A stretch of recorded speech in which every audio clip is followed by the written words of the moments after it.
Et bienvenue dans cette liste d'exercices numéro 2 qui va encore traiter du théorème de Bézout.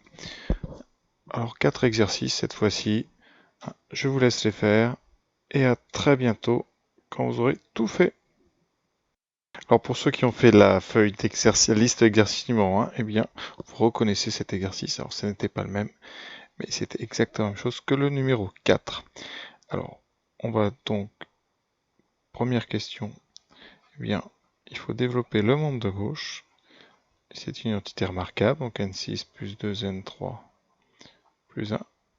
Alors, soit vous factorisez le membre ça pour trouver le membre de droite, soit vous prenez le membre de droite tranquillement, vous développez, voilà, ce qui donnera n6 plus 2n3 plus 1. Et les deux choses sont égales, conséquence, donc n cube plus 3 moins 1 au carré au n2, facteur de n4 plus 2n et plus 1. À quoi ça sert? Eh bien ça va nous servir, c'est pour vous aider à trouver la combinaison gagnante pour appliquer le théorème de Bézout.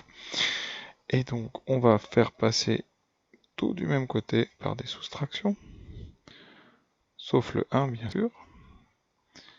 Voilà, et après il suffit de mettre ça sous forme d'une belle écriture 2 avec une combinaison. Donc on nous parle de n3 plus 1, donc ici je vais le séparer en deux, on a un carré, donc vous avez n3 plus 1, je vais mettre un plus, et j'ai n4 plus 2n.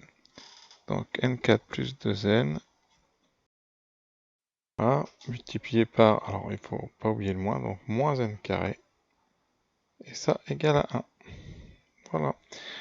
Eh bien, c'est une combinaison avec ici un u qui appartient bien à z, puisque c'est n plus 1, et ici un moins n2 qui appartient bien à z. Et comme d'habitude, eh bien, on regarde le théorème. Il existe bien un couple UV de relatifs tel que, eh bien, n plus 3 fois u plus n4 plus 2n fois v égale à 1. Donc, eh bien, n plus 1 et n4 plus 2n sont premiers entre eux. Alors voilà, je l'ai rédigé. Alors, une petite remarque, dans le texte, on parle d'un entier non nul. C'est tout simplement, alors c'est pas au niveau de Bézout que ça se passe, c'est au niveau des valeurs de a et b. Quand n égale 0, eh bien, vous avez n4 plus 2n qui vaut 0. Donc on ne pourra pas parler du PGCD. D'accord? Donc c'est pour ça qu'on est obligé d'exclure. Donc 0. Exercice 2 maintenant. Un exercice 2 un petit peu original par rapport à ce qu'on a fait sur ce théorème de Bézout. Donc on vous part déjà d'une égalité avec des puissances, donc 8 puissance m égale 2 fois 16 puissance n. Voilà. On vous demande de montrer une relation entre m et n. Alors on va tout mettre sous forme de puissance de 2. Ça permet de réviser. 8, c'est donc 2 au cube. Donc à gauche, vous avez 2 au cube puissance m qui vaut, eh bien, 2 fois, alors 16 c'est 2 puissance 4, puisque c'est 4 fois 4. Voilà. Et en mettant tout sous forme, ça fait 2 puissance 3m est égal à 2 puissance 1 plus 4n. Conséquence, eh bien, pour que les deux nombres soient les mêmes, il faut que les puissances soient exactement les mêmes. Ça équivaut donc à 3m égale 4n plus 1.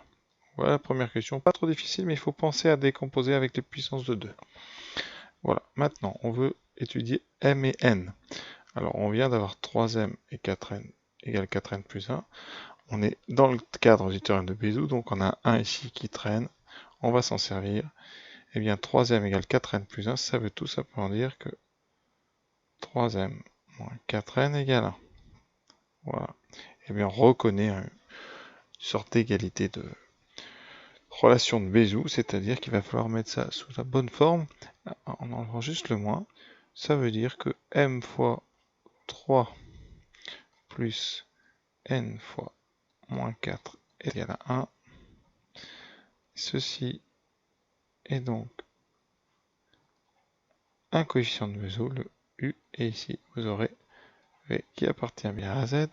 Conséquence, eh bien, il existe UV relatif, que mu plus nv égale 1. Donc d'après Bézout, eh bien, les deux nombres m et n sont premiers entre eux. Donc d'après le théorème de Bézout, eh bien M et N, premier entre eux, donc eh bien c'est PGCD de Mn égale à 1. Exercice fini, passons au numéro 3.